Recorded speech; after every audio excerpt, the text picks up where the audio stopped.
But for a brief demonstration. Matching surfaces, alignment, tensioning pressure, and there you have the principle of a segmental beam, which, as you will see, also makes an excellent bridge. The idea is not new, of course. The classic Roman arch is essentially a segmental bridge, and there are examples of that construction which have been in service for over 2,000 years.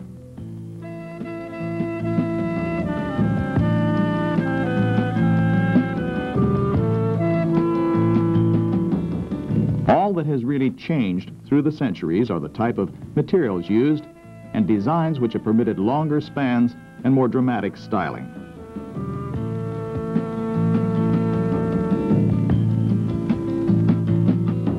Today's designs and styling are strikingly expressed in the precast concrete segmental bridge.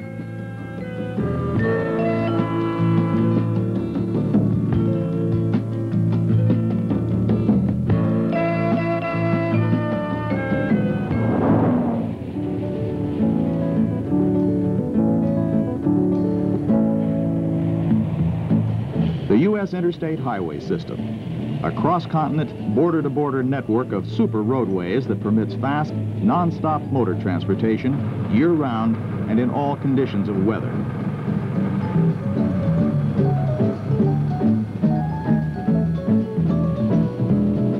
By 1980, this remarkable highway system, in construction over a quarter century, was nearly completed.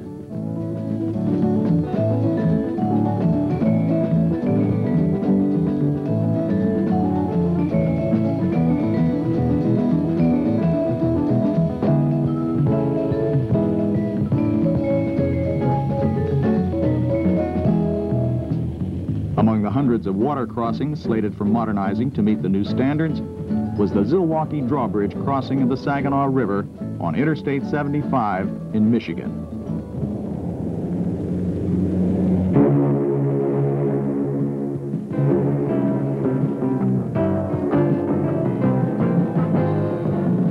For almost 200 years, the Saginaw River has been an important commercial waterway.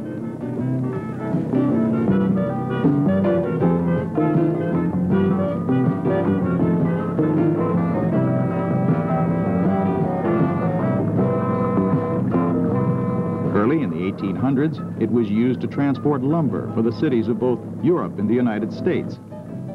Later came the shipments of crops harvested from the rich farmlands of the Saginaw Valley.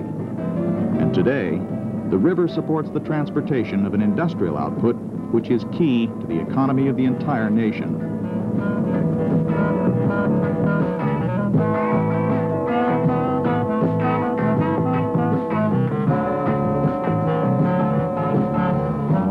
The need for the free flow of both river and highway traffic prompted approval of a new bridge.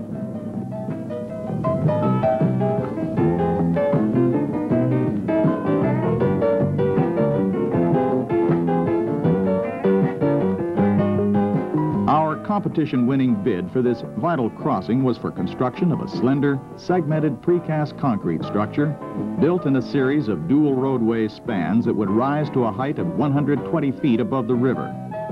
Providing ample clearance for ship traffic, it would be the largest bridge of its type yet built.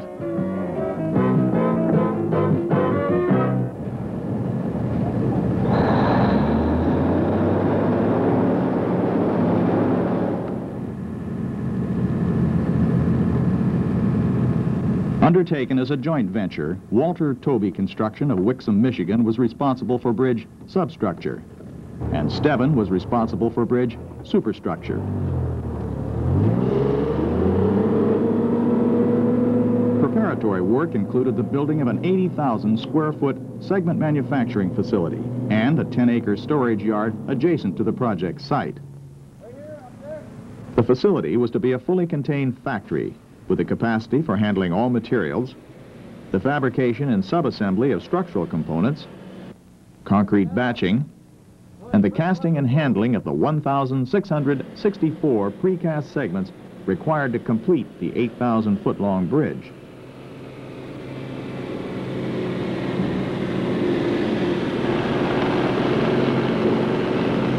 Following shakedown and testing, the first production segment casting came off the line in midsummer of 1980. 9 used to be in segment E. They're now an expansion joint. By the nature of its design, the segmental bridge is essentially a box girder, slender profile and very strong. But to achieve the optimum structural integrity of this girder, each of its segments must be of uniform strength and must fit precisely with each adjoining segment. Meticulous engineering and precisely accurate drawings, therefore, are an essential. One set for each segment, complete to the smallest detail. Another essential is the precision manufacture of each segment. Based on Stevin's long experience, the operation is exactingly performed in a sequence of carefully monitored steps. Fabrication of the rebar cage is the first step. Each cage is assembled on a jig and carefully sized to the dimensions of each individual segment. Approximately 5 tons of reinforcing steel is used, hand-tied, and much of it epoxy-coated. Also placed at this time in strict accordance with shop drawings are the conduits for the transverse and longitudinal tensioning cables. 27 straight across.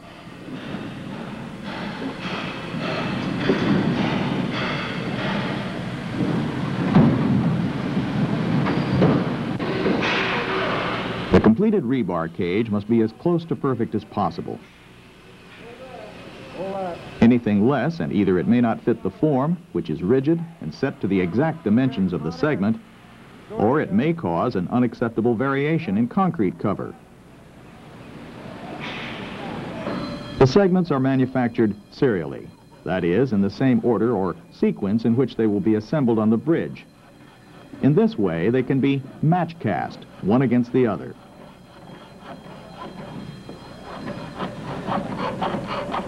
One completed segment provides a precise reference for the next segment to be cast, and that segment in turn will provide a reference for the following casting.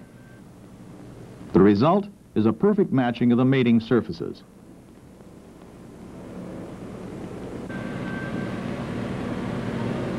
Adjusting the position of the match cast segment creates the final alignment of the bridge. For each segment, measurement accuracy is 1/1000th of a foot.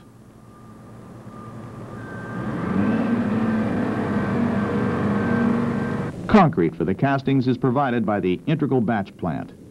A conveyor feeds sand and aggregate from on-site stockpiles, while Dundee-supplied cement is fed from an elevated hopper.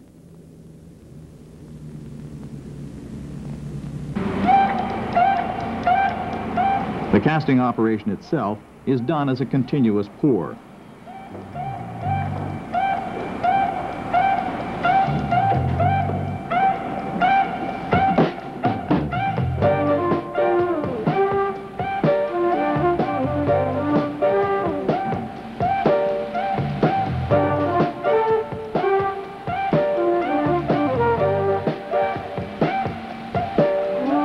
Here, too, precision is the watchword, for the ultimate strength of the casting is dependent upon the uniform consistency of the concrete mix from one batch to the next.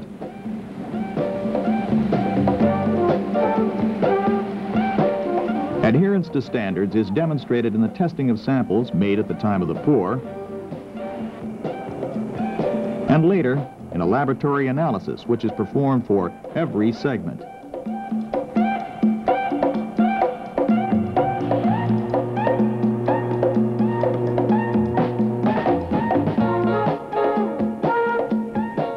Another important step in the manufacturing process is steam curing. Enclosed in this tent under steam heat, within just 7 hours, the casting will cure to a strength that permits stripping of the form and movement into the final stages of the manufacturing operation.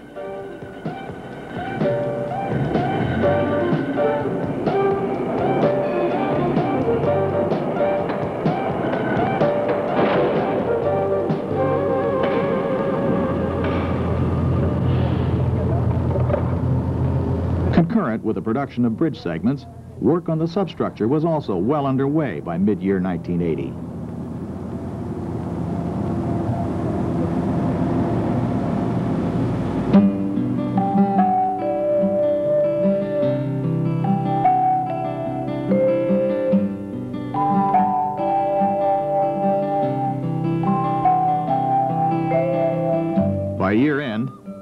foundations had been set, and close to half of the bridge pier columns had been completed, as well as had work on abutments and some of the approachway inclines.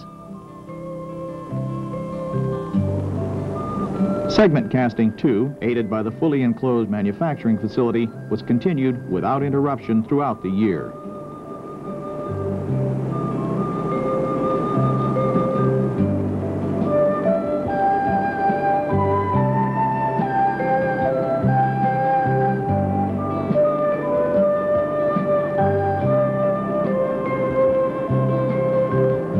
The midwinter count of completed segments was 120.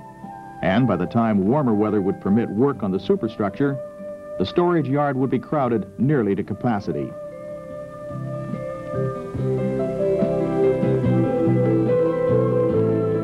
Here you can see the interlocking mating surfaces. And here, the curved top of the segment, which creates the roadway crown.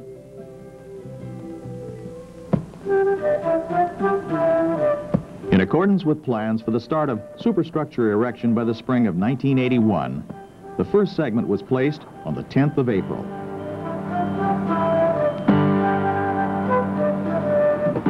After completing an 8-segment teeter-totter assembly, alignment is adjusted and the structure is fixed on permanent bearings.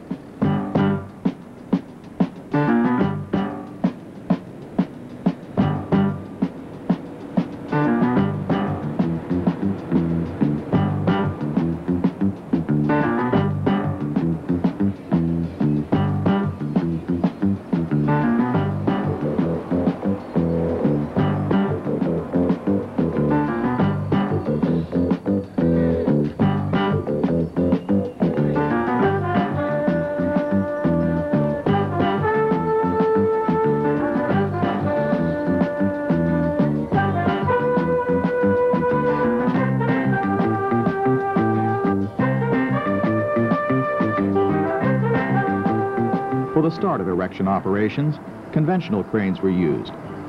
But with the advance of construction progress, the massive launching girder was brought into operation.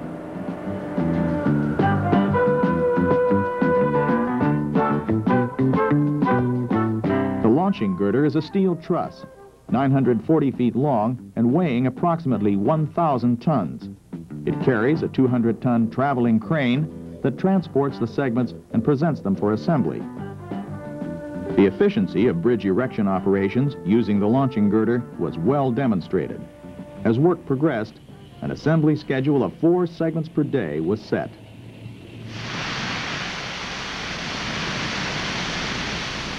Thorough cleaning and sandblasting of the segment mating surfaces is the first step of the erection operation.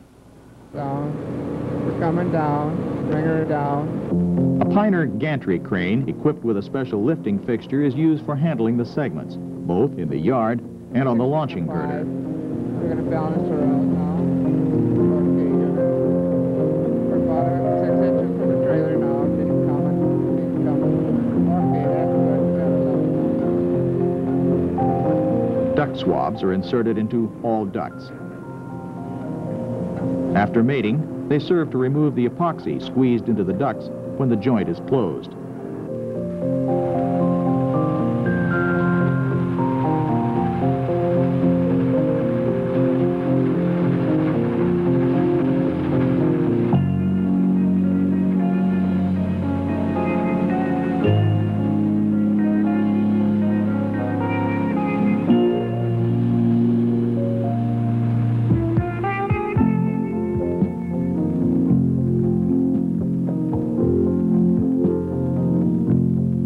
Traveling over the finished part of the bridge, the trailer delivers the segment under the tail of the launching girder.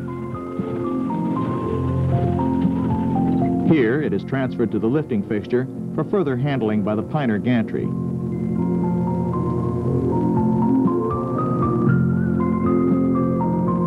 Suspended lengthwise between the 2 girders, the segment is moved above the finished bridge and work areas. Near the point where the segment is to be erected, the crane lowers the segment beneath the girders, rotates it crosswise, and presents it next to the cantilever.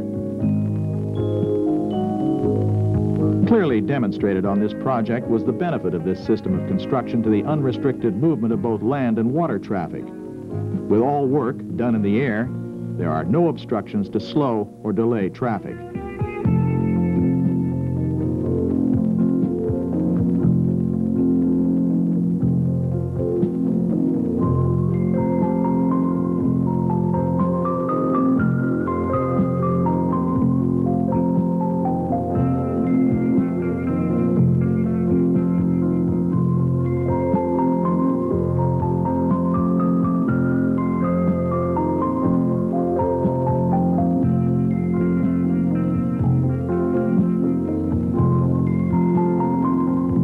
After positioning of the segment, simultaneously the epoxy is applied and the temporary pre-stressed bars and jacks are installed.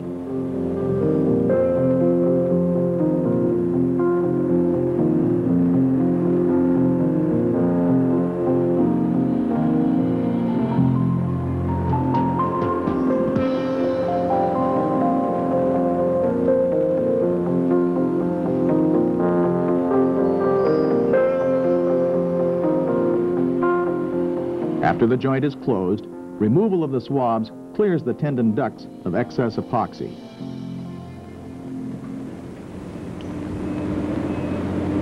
Once segments have been placed on both sides of the cantilever, permanent pre-stressing is on the critical path and must be finished before additional segments can be added.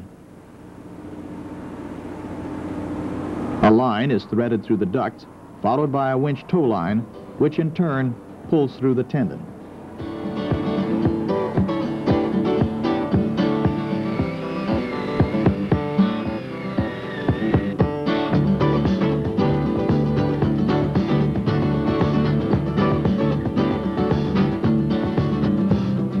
The jack is installed together with anchor block and wedges,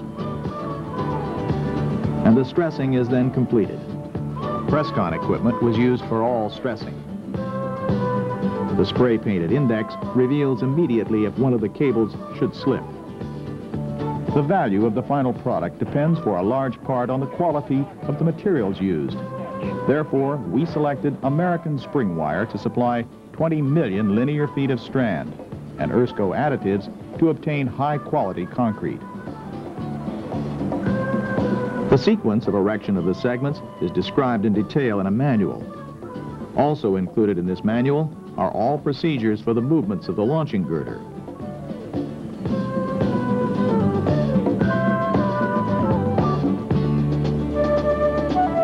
The launching girder is anchored to the bridge deck and moved with a hydraulic launching device.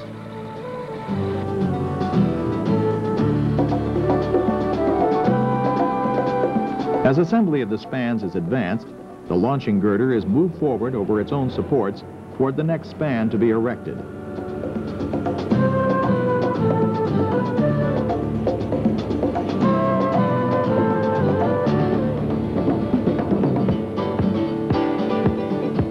After each movement of the launching girder, alignment is carefully adjusted and each support is blocked and set to assure even weight distribution.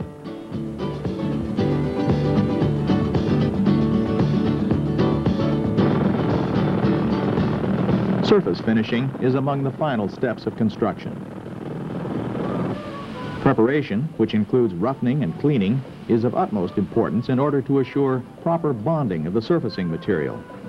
When erection of the bridge deck is completed, the entire length of the dual roadway spans will be finished with a continuous 1 1/2 inch wear and weather-resistant latex surface. The superiority of this latex surface, although relatively expensive, should add many extra years of life to the deck surface.